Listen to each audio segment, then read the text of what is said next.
Good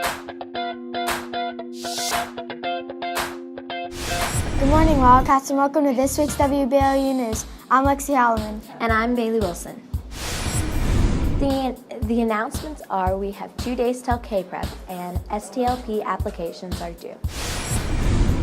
Now to this week's teacher feature with Ava Hansi. Hi, my name is Taylor Harvey, and I'm here with our principal of the day, Ava Hansi. Ava, what is it like being principal of the day? It's fun and cool. How did you receive these CATS casts to do this job? By following all of the 7 habits. What responsibilities have you done for this job? I've ran a lot of errands and I've called people down to the office. Thank you. Now back to the studio. Good morning, Wildcats, and I'm here with a special presenter feature. Jonathan, Yes. what was it like before you got diagnosed with dyslexia? Okay, what was it like before I got diagnosed? Actually, I don't remember a whole lot about the before, other than like learning to read. I was behind my other classmates and stuff like that. The part I remember most about the struggle with dyslexia, which is probably part of the consideration people want to know, is I didn't know what to do. That was my biggest part. And that was before I didn't know what to do. When I was diagnosed with dyslexia, I didn't know what to do. I had tutors, I had people trying to help me out, and they did the very best they could. But the truth is that we didn't find the thing that worked for me until much later. So it was hard, and it was a little bit discouraging. Mainly it was embarrassing because I'd try to like read in front of class, or I'd be so far behind in the book, or I wouldn't get the concepts, or spelling. Oh my goodness, my spelling tests were the worst ever. Well, what it meant is I had to work harder. And so my grades were okay. I had to work really, really hard. And so before I knew about my dyslexia, it was just a struggle and I didn't know why. Once I learned about it, it was still a struggle and I knew why, but it didn't mean I could just like rest on it or have an excuse. No excuses. I just had to work harder. Okay. How has dyslexia made your life better? Oh man, dyslexia has made my life better because I think in story. I don't know how other people think, and literally in my head, it's like I have a constant movie reel going, and sometimes they're memories, and sometimes it's the variations of what's happening in the present. Like right now, when you and I are talking, I can hear over to our right that there's a group of guys, right? And I can hear them talking a little bit, and I'm almost imagining what's going on over there, and it's fun. I also have a really keen perspective of what the future, I constantly am thinking about the future. And that's part of the way my brain works in the context of story.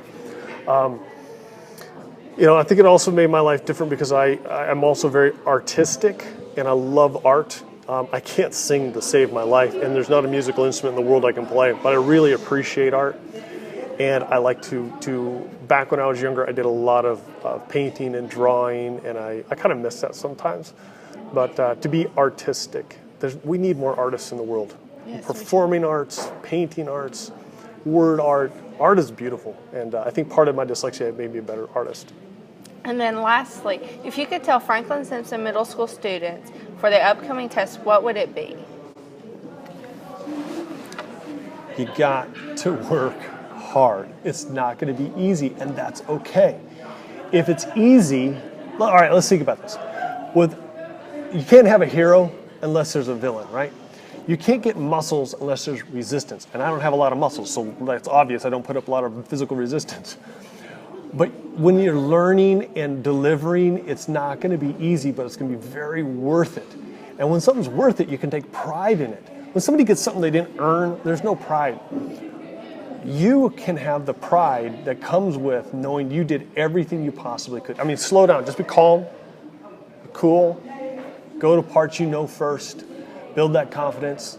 Go back and think. Stop and think before you answer. And work hard in getting there from here. You got how many weeks till the testing? It will be this week, actually. Okay, it starts this week? Yes. Okay.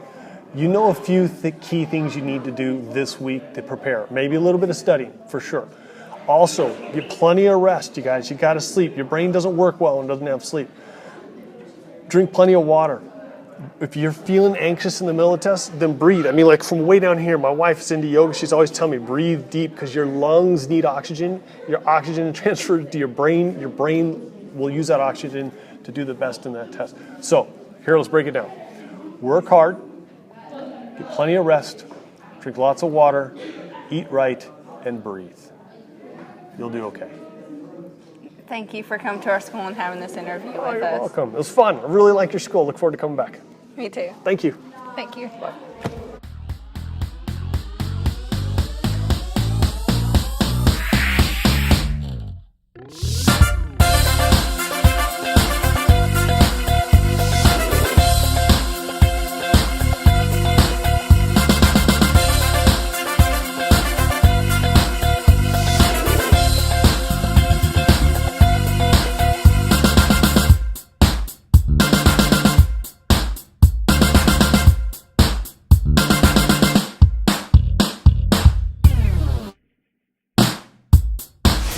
That's all for now, Wildcats. Have a marvelous Monday.